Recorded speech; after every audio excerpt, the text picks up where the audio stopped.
In the last 4 months, the Dominion has made sweeping gains, taking vast swaths of Federation territory, but now all that will be undone within a matter of weeks.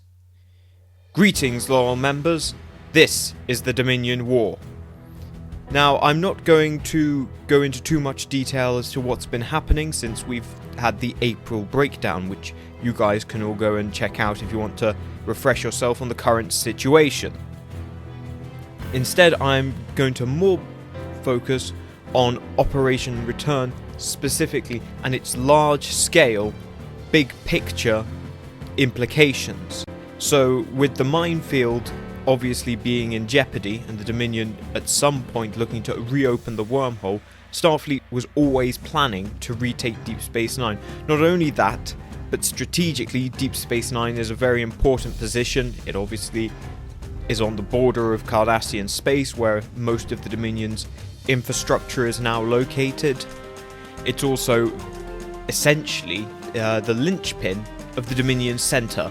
So by retaking Deep Space Nine, the Dominion center would collapse, and thus the outer fronts would be divided, and thus forced to fall back. So retaking Deep Space Nine for a multitude of reasons, not just because of the threat of Dominion reinforcements for the Gamma Quadrant, but also more immediately because it would bring about a collapse in the Dominion center, which is of course advancing on Earth. So Benjamin Sisko is under Admiral Ross drawing up these plans, and has been for some time now.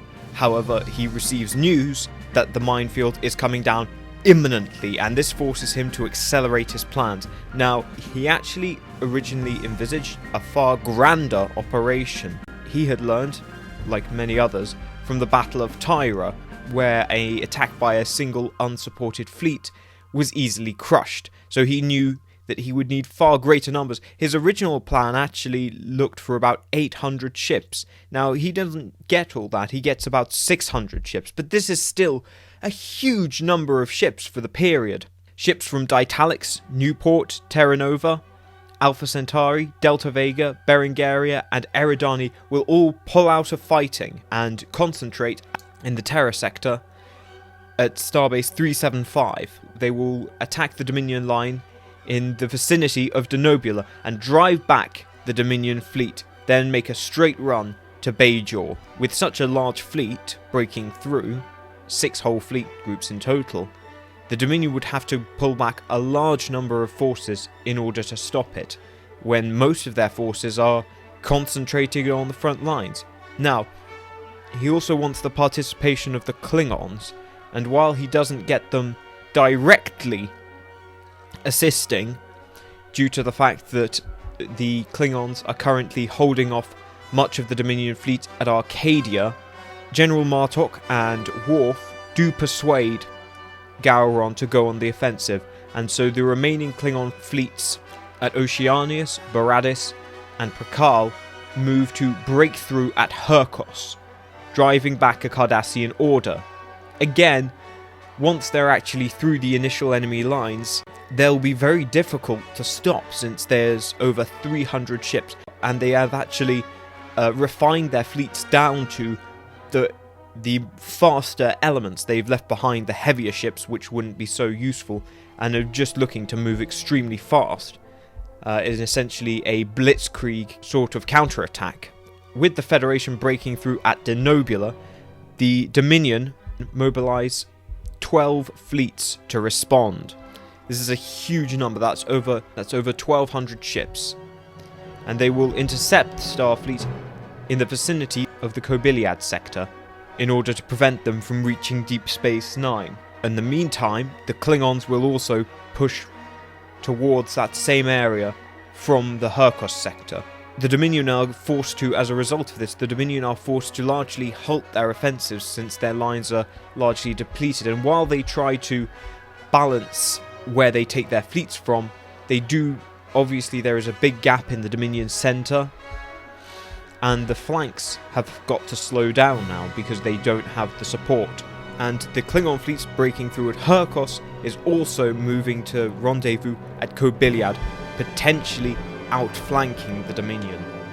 Right, we won't be going into particular depth with the battle itself. The battle is gigantic, as you very well know, and this isn't really the correct place to discuss it. We're looking more at the big picture here, but I will give a broad summary, and that is that the Dominion, despite having twice the numbers, actually deploy in a defense-in-depth formation.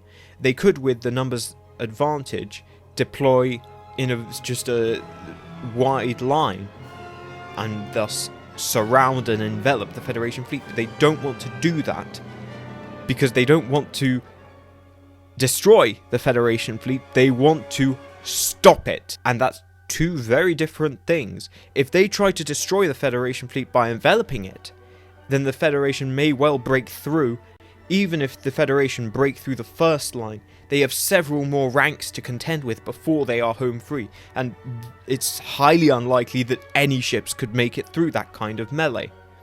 Now, on the flip side, it does also leave them vulnerable to flanking attacks, and while they are somewhat aware of the Klingon breakthrough, because of the Klingon fleet tactics with the fact that they're cloaking, they don't really have an accurate idea of how close they are at any particular moment, and that does factor in. As the battle begins, Starfleet essentially starts crashing into a brick wall, and they take heavy casualties. Benjamin Sisko does try to create a break in the lines, but ultimately this doesn't pan out. The Cardassians are far more disciplined than he had really counted on. Now, eventually, the Klingons do arrive and outflank the Dominion. Though it's not immediate, the Dominion still continue to hold out, and even though a few ships do trickle through the lines, the Defiant being first among them, they will be too late. So in that regard, the Dominion fleet did exactly what it needed to do. It slowed down the Federation long enough for the wormhole to be reopened.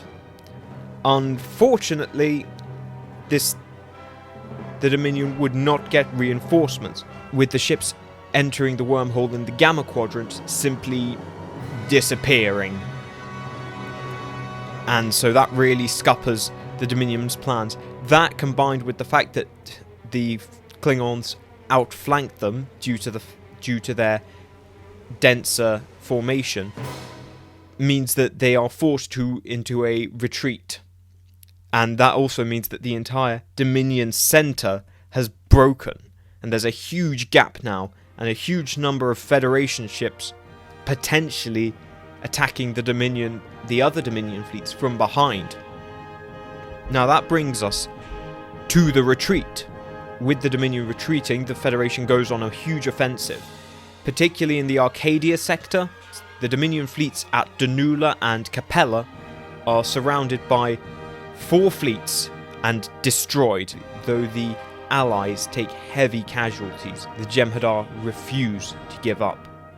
Elsewhere, the Cardassian fleets at Ardana, Janus and Tigaria withdraw to Icor to form part of a new defensive line, which we'll get to in a moment.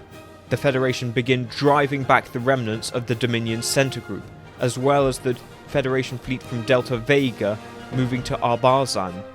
So while most of Fleet Group Alpha and Fleet Group Gamma managed to return to Cardassian lines, the remnants of the Dominion center, Fleet Group Beta, is in a far worse position.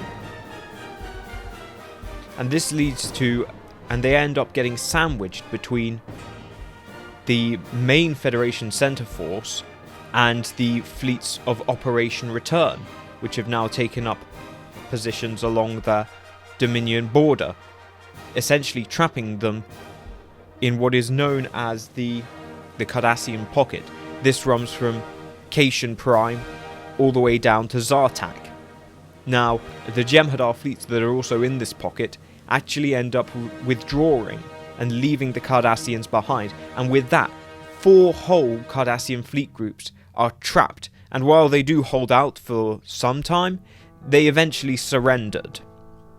So as a result, Operation Return not only saw the Federation retake Deep Space Nine, break the Dominion Center, and retake much of their space, but also saw the destruction of 2 Jem'Hadar fleets and 4 Cardassian orders.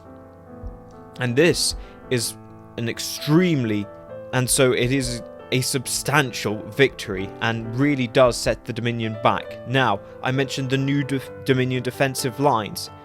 These are not completely confined to Cardassian space. In fact, they're trying to hold on to much of the border territories that they had been disputing over for the last 10 years. So the Dominion holds the line from the Black Cluster down to the McAllister Nebula, going from Maxia Zeta to Cerebus, all along the old demilitarized zone and the Badlands, with a small salient around Bajor, then down to Argelius, down to the Argolis cluster, all the way along to Thekla, where it meets the Talarian border.